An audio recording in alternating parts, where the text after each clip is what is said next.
Hello, my dear friends. How are you doing? I hope you're doing great.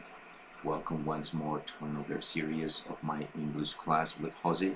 For those who don't know me yet or landed at this place for the first time, my name is Jose, and I'm an English teacher who has taught hundreds of students English over the course of 10 years so far. I'm a licensed teacher in the education of mathematics and physics for the UDA.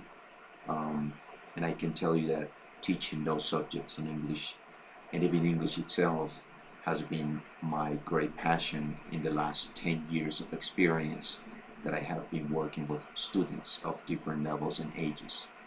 I have had the great opportunity to work for bilingual schools, teaching both English and maths and physics in English 100% of the time. My latest or most recent experience was teaching an elective to 11th graders from Vermont School called Business Management, totally in English. This process took us 1 full year to be completed, and it was a tremendous success and personal growth opportunity both for me and my students. I think I have a highly advanced English level, like a CU1 or something or so, but I don't have the certification for it, even though I have great experience teaching different subjects completely in English. But what I do have is my TEFL International Certificate, which certifies me as an international English teacher. My ID number, it's 15516-324. And among my most ambitious dreams are the possibility of being able to help out the needy by generating more job and personal growth opportunities for them, to be able to teach English to many more students and help them take their English levels to higher levels, all right? To be able to develop a business where we can teach in English difficult subjects such as math and physics in a practical and more creative way for many students who might find these subjects difficult to learn. To bring happiness in general throughout every single class that I develop, through the empathy that I put into teaching. That will be a nice and fair dream to accomplish, in addition to the knowledge that I intend to provide my students with. To be part of the Smart Team Teacher staff, of course, that will be a nice and great means to make some of my dreams come true also. Alright, having said that, we're done with the introduction, so now it's time for us to move on with the class. So are you ready? I hope you are, because this is going to be a very interesting class where we're going to be learning interesting new things in English. So for that, let me just explain you how it works. Let me just reduce this a little bit here. All right. Let me just do this for you. All right. I have set up the class in basically 6 or 7 stages. We are going to talk about a very interesting topic, which is called future perfect. All right, I'm going to be focusing on some kind of communicative approach. All right, so I'm going to be having my students, having you guys practice this as much as possible. All right, the first stage is something that I call the warm-up activity. All right, so the warm-up will be something that will have you guys get into the topic itself right away so that you can practice right from the beginning. All right, so for the future perfect, I have prepared this first stage where I will actually be saying this tongue twister. I will be reading this out loud for you guys, and you will be basically repeating it after me. All right, so that's basically what we're going to be doing in this first stage. So let's do it. This is related to the future perfect, as you will see later on in this class, and it goes like this. Repeat please after me. The first part, we're gonna say it slowly. So are you ready? Let's do it. A big bug will have beat the beetle. The first part goes like this. Please repeat after me. A big bug will have beat the beetle before the beetle dares to bite the big bug first. That's slowly. And I want you to say it as fast as possible, as fast as you can. What I intend to do, what I intend by doing this is to try to have you guys say it as fast as possible, right? Like so. A big bug will have beat the beetle before the beetle dares to bite the big bug first. Do you think you can say it that fast? A big bug will have beat the beetle before the beetle dares to bite the big bug first. And that's how fast I want you to say it. Alright, having said that, let's move on to the next part, the stage number 2. Right, in this stage, I will basically give you some examples where we can actually use this future perfect tense. Right, we basically use this tense in English for actions that will have already been completed before another action takes place in the future. Also, it can be used to express that something is going to happen before a specific time in the future. Let me give you 3 examples for that, and I want you to repeat them out loud after me. The first one is, I'll have finished my studies before I start my new job. Right, notice here, this is an action that will be completed before I actually complete another one in the future.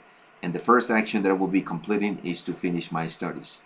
When am I going to do this? Well, actually before I start my new job. All right, so this is precisely an example that I'm setting up in order to illustrate how this definition works. Okay, so let me put this definition in place by setting out these 3 examples. The second one is Mike going to have trained enough before his first game? Right now I'm using going to, which will be some kind of replacement for the word will. All right, for the auxiliary will.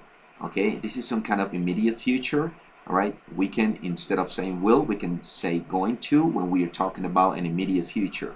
But this can also be used in terms of future perfect when describing actions in the future that are taking place before another action in the future too, in the future itself. The third one will be, we won't have become fluent in Spanish by the time we leave for Mexico next month. Right, notice that again I'm mentioning an action in the future, taking place in the future before another action takes place, which is leaving for Mexico next month. All right, so we won't have become fluent in Spanish by the time we leave for Mexico. All right. In my third stage, we have some other examples where we basically use future perfect to show that something will continue until another action eventually occurs in the future. So the first example is, Karen is going to have worked for 50 years by the time she retires. Notice that she will be doing this until she performs another action, in this case the action of getting retired. The next one is, next week I'll have lived in Germany for 1 year. Right? Notice that again I'm using a future perfect tense in the second example. My fourth stage will be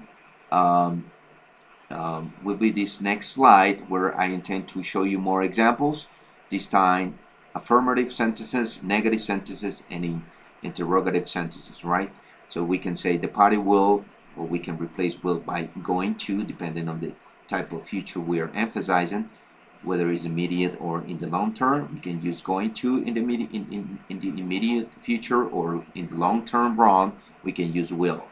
Okay, so the party will have ended by the time you finish work. All right, I will have eaten before we meet. Those are affirmative sentences. Remember, we can also use alternatively going to for immediate future actions. Second example will be for negative sentences. The party won't have ended by the time you finish work. I won't have eaten before we meet. And the third one will be will, in the case of interrogative sentences, will have ended, will the party have ended before you finish work? Will you have eaten before we meet?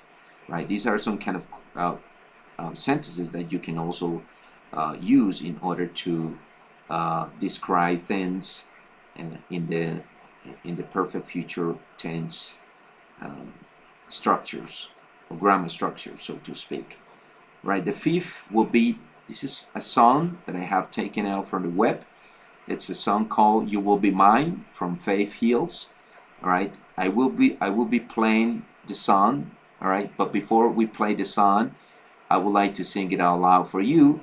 And as I said, I would like you to say after me. All right, so it says like, heads I win, tails you lose. I always play by my own rules, and I don't believe in wasting time. So long before we end this night, I will have held you, I will have kissed you, I will have claimed you, you will be mine, I will have loved you, wrong or right, I will have your heart, you will be mine. Notice that in the song, the girl is describing the future perfect tense when she says, "I will have held you, I will have kissed you." Right? These are all actions taking place in the future before we have some other actions taking place as well in the future. Like for instance, when she says, "So long before we end this night." All right. So this will be the action taking place after getting held by the person, all right, or getting or right before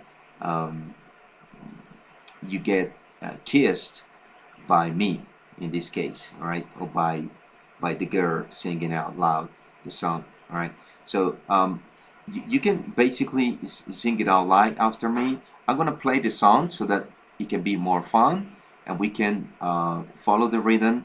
And as the lady sings this song, we can sing it out loud together along with her, right? So let me just play the song for you. Just give me 1 second. I will be playing out the song. And the song goes like this. This is the song. All right. Let's go.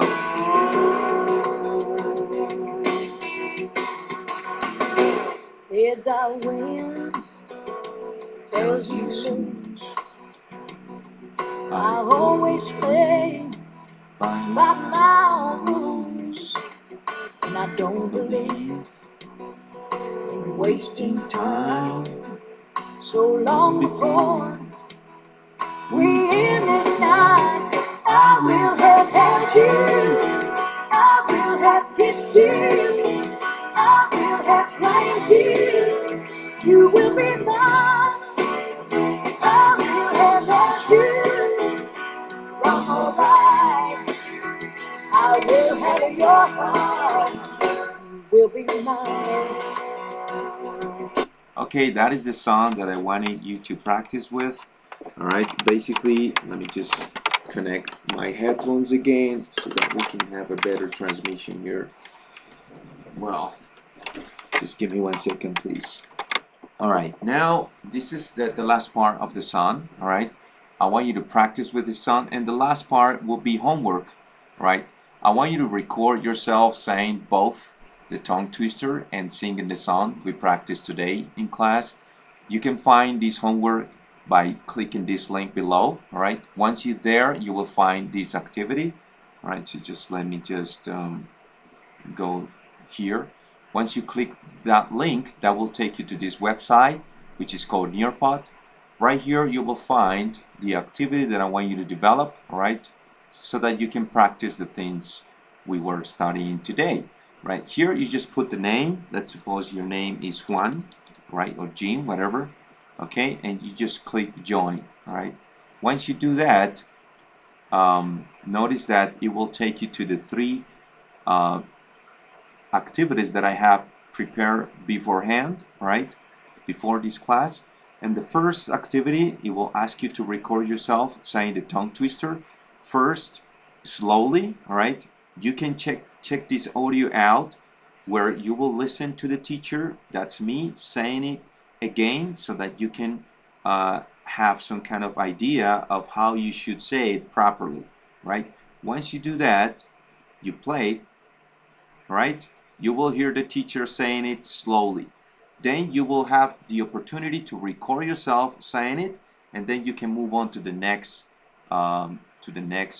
activity right here. Well, you will again say the tongue twister, this time as fast as possible, right? Again, you will have an audio where you will have the teacher saying it, right? And then the last part of the activity will be the song, where you will actually be recording yourself singing out loud the song for the teacher, right? That's kind of the things you need to do, right?